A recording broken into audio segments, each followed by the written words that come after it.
Today I'm gonna show you how and why I achieved 30 horsepower from my 110 horsepower E12 Corolla.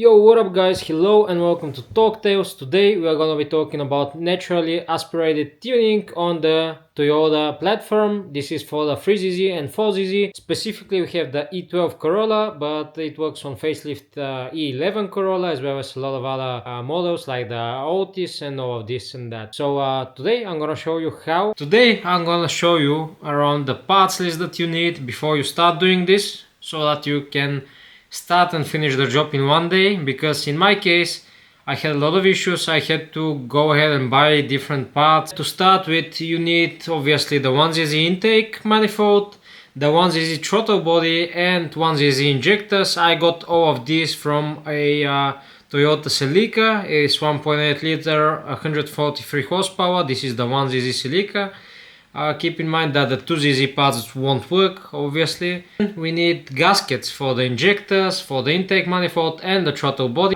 Then you're gonna need 1 meter of 8mm intake internal diameter hose, and this is coolant hose, because I was searching for such a hose for quite a bit of time and most places didn't actually have one.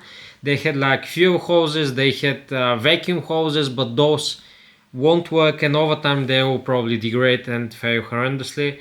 Then obviously you're gonna need some clamps for those, and also connectors or joints for 8mm internal hoses, because you have plan A, which is buy more hose, so like 2 meters of 8mm hose, and you can obviously use that to plug it from the block towards the throttle body.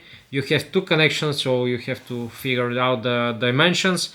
What I did instead was I already spilled quite a lot of coolant, so I just bought 1 meter of this hose. I bought a couple of joints which are for 8mm internal diameter, and I bought a couple of clamps which clamped basically both sides of the hoses. I'm gonna show you a couple of photos right now. You're gonna probably need about 10 clamps. Have some spares, that won't hurt you or your budget, I guess. Okay, then we go on to the bolt. You need an extra bolt for your throttle body. I don't remember the exact size. I think it was M8 by 55. I went to a bolt shop. They didn't have this exact size, so they got me another size. I bought a couple of washers and I made essentially a relatively the same bolt. It is not ideal, but this is what I had to work with. I was already tired. So yeah, you need another bolt for your throttle body, because your original throttle body has only 3 and the 1ZZ throttle body has 4 bolts. Or actually these 2 bolts and 2 nuts. Next up we need silicone hoses, and they have 70mm internal diameter. This goes from the throttle body to the airbox. I used the original airbox. Then we have, and actually you need the silicone hoses, but the 90 degrees bent ones. So you need 2 90-degree bent hoses, which you're gonna have to cut with a razor blade. And also you need a 70mm internal diameter metal tube that is gonna essentially connect the 2 90-degree bent silicone hoses. And obviously you need 4 clamps. I think this is the shopping list, and I'm gonna jump straight to the installation process right now. Currently I'm gonna do it in a little bit of a reverse way, showing you where everything goes and what you'll need. Instead of me building it, I'm gonna disassemble it and get it back to stock.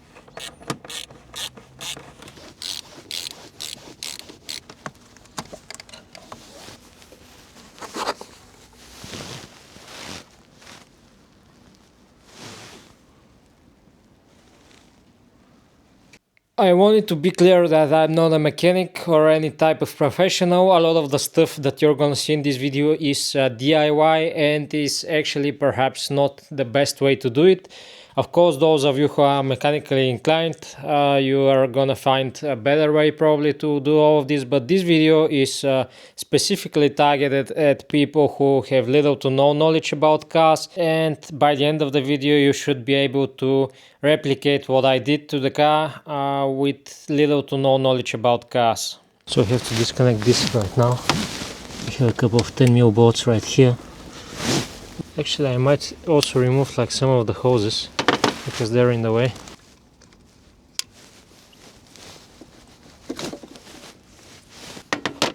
And I'll also remove this one here.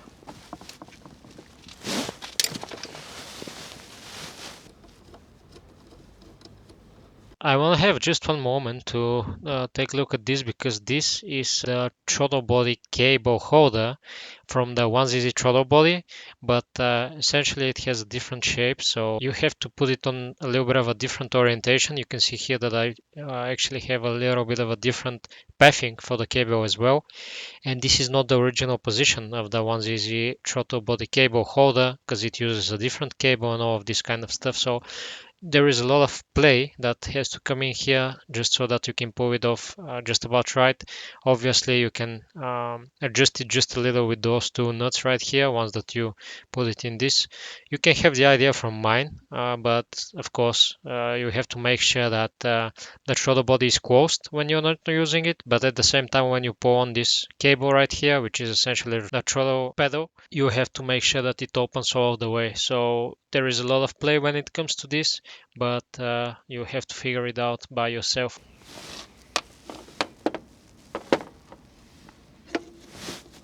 And this essentially comes off with the entire throttle body cable.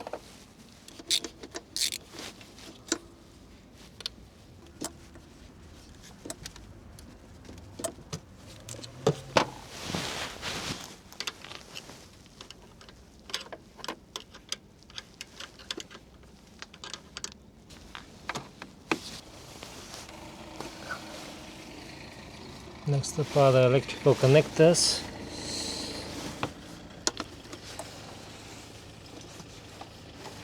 One more thing that I feel like I have to mention are those things right here. You can see that I actually cut the wires.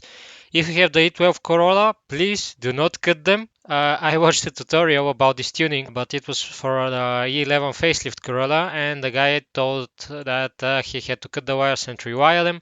You can see that I did a temporary fix, but yeah, it stayed essentially. If you have the E11 facelift or the Otis or whatever, you have to do your own research. There is very limited information on the internet about wiring diagrams and all of that kind of stuff, and Toyota definitely do not help with that, because, for example, the Silica connector had all the different colors for its wires, which made the job even harder, and I ended up using the original wires and I just fixed them like this temporarily.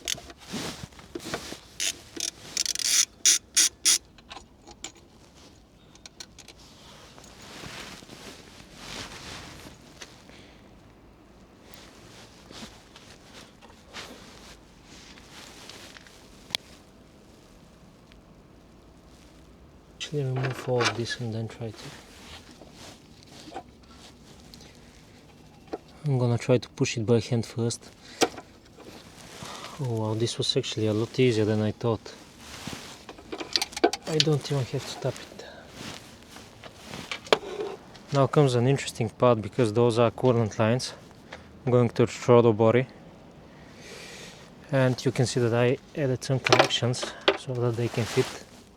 I will once again stop at this point just to tell you about where the coolant lines go. Now you can see how I connected mine.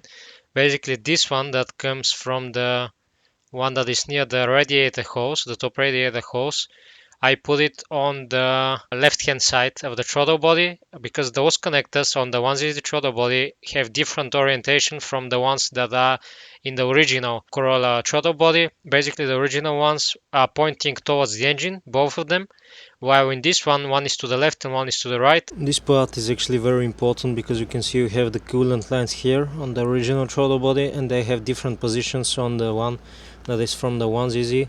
You can basically take a look at how I put them, and you have to keep in mind that they probably go the other way around actually, because I lost the heater on the passenger side of the car. Basically, the one next to the window on the passenger side was absolutely cold. So perhaps this is the reason why. This is something that you have to keep in mind, and you can also see where I put the clamps and how I extended the hoses themselves. This one I feel like is very easy to replace, but of course you're gonna make kind of a mess from the coolant that is gonna leak from it. This one is gonna actually be harder to replace as a whole, but yeah, you can see that it is very easy with the joints here. The guy on the forum actually said that the position doesn't really matter. However, from my experience, it does, because I tried to bleed the air out of the system and still I had the same issue. It didn't even get slightly better, so I feel like this is the reason why. One of those coolant hoses actually goes into the cabin. I feel it like it was connected somewhere down here, and this is, in my view, the reason why I lost the heat on the passenger side of the car.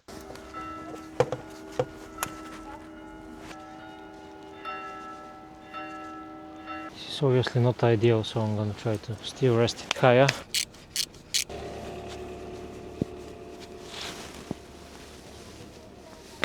I have to figure out what kind of bolts those are. I think 12s.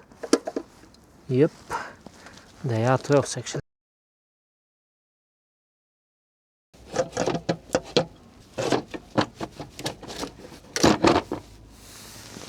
I'm actually gonna try to see whether we have any debris or something. They actually seem about good. So I'm gonna continue by removing all of those connectors.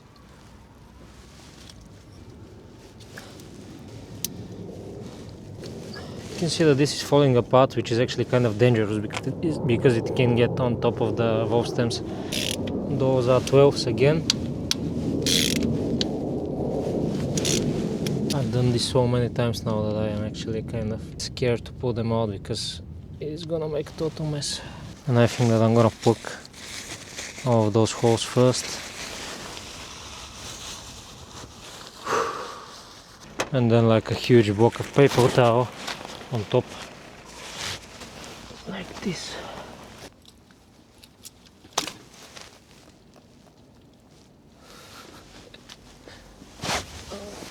This is honestly a recipe for disaster. If you haven't seen ones with injectors, this is how they look. Green ones. They're actually used in Lexuses as well, in the IS200 when you want to turbocharge it. You want to be very careful when you pull this out, because you can see that this is old plastic, which can go into the hose for the spark plugs, which can clog them and all that kind of stuff. And here are the part numbers, if you can see. These are 1ZZ, these are OEM. I have to switch all of the rings now. I'm gonna actually do this the way you should and try to prevent a disaster by simply using some oil. Put it around the ring.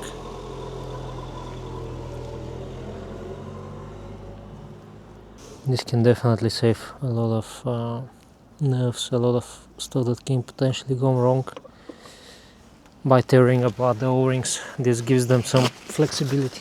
So they should go like this.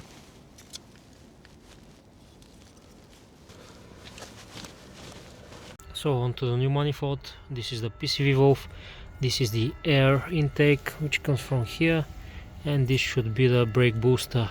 So if you need any help with the hoses, here are where they go. Essentially this is the PCV valve. The other hose which you saw in the video is somewhere under this hose, and you essentially cannot mistake them because they are different diameters and they won't fit. So there you are, guys. As I already told you, of course, I'm not a mechanic. Definitely there are a lot better ways to do this probably. But yeah, by the end of this video, now you should be able to do it yourself. I had little to no experience with this kind of stuff. I just read a couple of forums and stuff, but of course it is better to see it in video, and there were not too many videos online about this, and that is why I decided to make this video. For me, it was a couple days journey because I was missing a lot of the stuff. A lot of the information that I provide you with in this video is something that I had to, understand by experience, and this would take another couple of days for this job. But if you prepare everything, you should be able to do this in probably like a couple of hours, maybe 2 to 3 hours at most. I hope you enjoyed this video. I really spent a lot of time editing it, a lot of time recording it. I'm gonna be very grateful if you leave a like and subscribe to the channel, because I try to help as many people as possible in this channel. I want to thank a lot of you for the comments that you've written. I know that I've saved a couple of people a couple $1,000 with the Lexus videos. I really try to provide you with the most useful information that is out there in the internet. Thank you very much for watching, and I'm gonna see you in the next video, guys. Bye.